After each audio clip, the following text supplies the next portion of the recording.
Good morning, have a nice day. ஒருவன் கடவுளை நோக்கி கடுமையாக தவம் இருந்தான். கடவுள் அவன் தவத்தை மெச்சி என்ன வரம் வேண்டும் பக்தா என்றார்.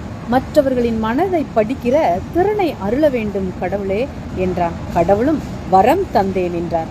சில நாட்களையே அவன் அழுது புலம்பி கடவுளை அழைத்து, தயவு செய்து இந்த வரத்தை திரும்ப வாங்கிக் கொள்ளுங்கள் என்றார்.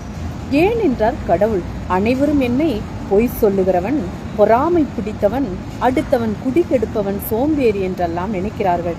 என்னால் தாங்க முடியவில்லை என்றான். அப்படியா?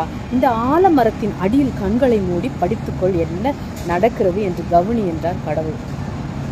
அப்படியே செய்தான். பக்தன். அப்போது ஒரு குடிகாரன் வந்தான். யாரா இவன், நினைவே இல்லாம படுத்திருக்கான் குடிகார பயல் என்று சொல்லிவிட்டு போனான். பிறகு ஒரு திருடன் வந்தான். ராத்திரி பூரா கொள்ளையடிச்சுக்கிட்டு வந்து எவனோ இங்கே படுத்து கிடக்கான் என்று சொல்லிவிட்டு போனான். ஒரு நோயாளி வந்தான். பாவம் வயிற்று வலி போல சுருண்டு கிடக்கான் என்று சொல்லிவிட்டு போனான். ஒரு துறவி வந்தார். யாரோ முற்றும் துறந்தவர் போல அனைத்தையும் மறந்து உறங்குகிறார் என்று சொல்லிவிட்டு போனார். சிறிது நேரம் கழிந்தது. கடவுள் பக்தனிடம் வந்தார். பார்த்தாயா, உன்னை பற்றி அவரவர் கோணங்களில் புரிந்து கொள்கிறார்கள். இனியாவது உன்னை பற்றிய மற்றவர் விமர்சனத்தை பொருட்படுத்தாதே. ஒவ்வொரு பார்வைக்கும் ஒரு புரிதல் இருக்கும். உன்னுடைய சரியான பாதையில் தைரியமாக செல். வெற்றி உனக்குத்தான் என்றார். பக்தன் தெளிவடைந்தான்.